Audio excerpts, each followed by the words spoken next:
Nuapada Covid hospital के उद्घाटन के दूसरे दिन ही 2 कोरोना संक्रमितों का मौत हो चुका है। के दिन 10 तारीख अप्रैल को चीफ सेक्रेटरी उड़ीसा नुआपड़ा दौरा किए और कोविड की समीक्षा की।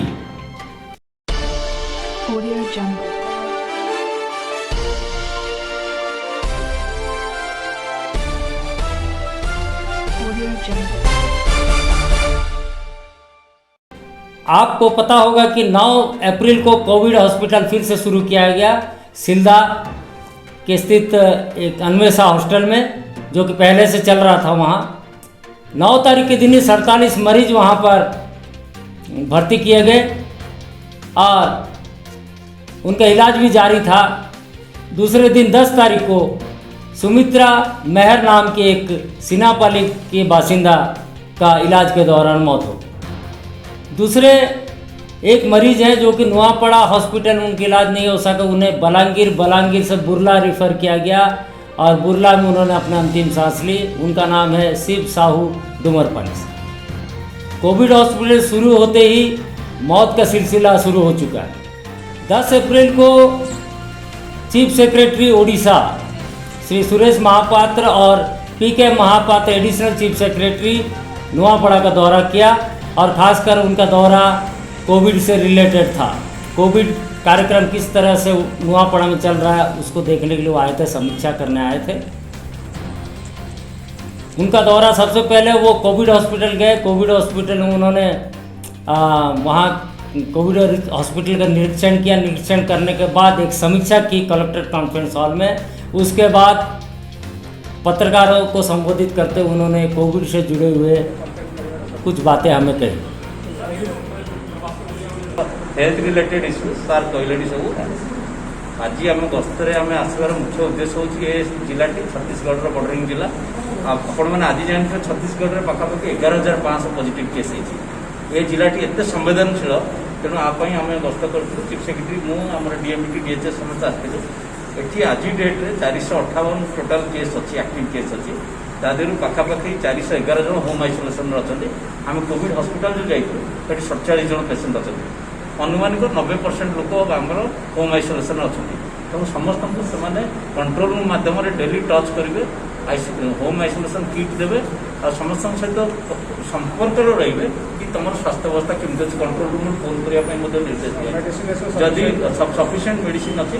आज 10 अप्रैल तक की जो स्टैटिस्टिक्स है, आंकड़ा है कोरोना पॉजिटिव से रिलेटेड उड़ीसा में, हम आपको बताना चाहते हैं कि कितने तेज़ी से जो है संक्रमण उड़ीसा में फैल रहा है, खासकर छत्तीसगढ़ में फैल रहा है। छत्तीसगढ़ के बारे में हम आपको बताएंगे।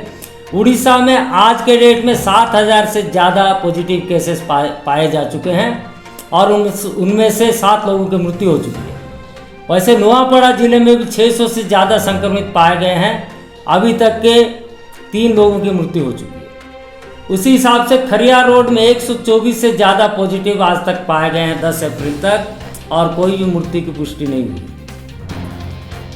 आपको जानने के लिए उत्सुकता होगी कि आपका खासकर खरिया रोड अंचल में जो लोग रहते हैं कि आपके पड़ोसी राज्य छत्तीसगढ़ में क्या पोजीशन है संक्रमण।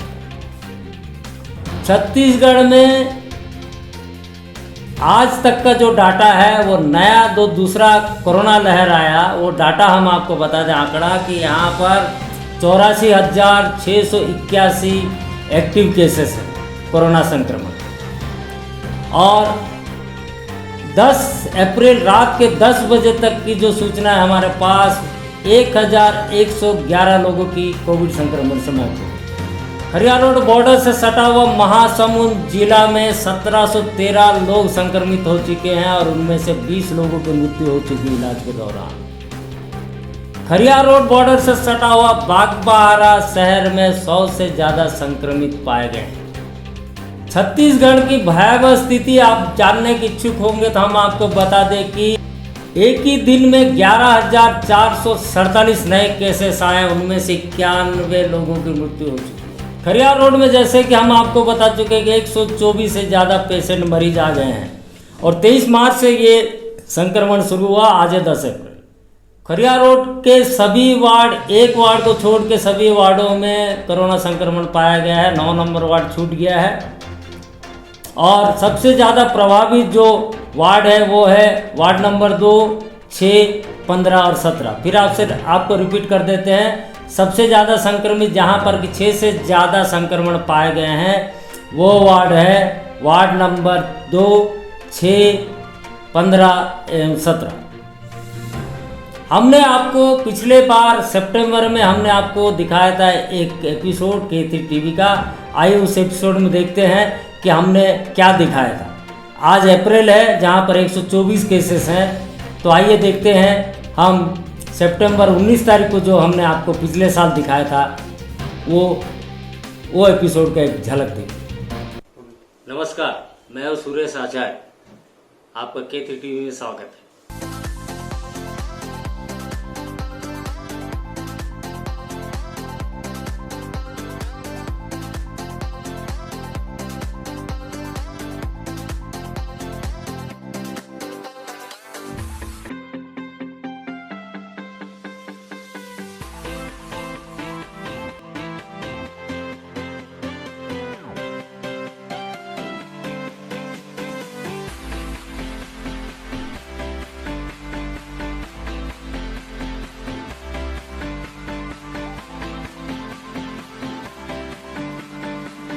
इसके पीछे मूल कारण क्या समझते हैं?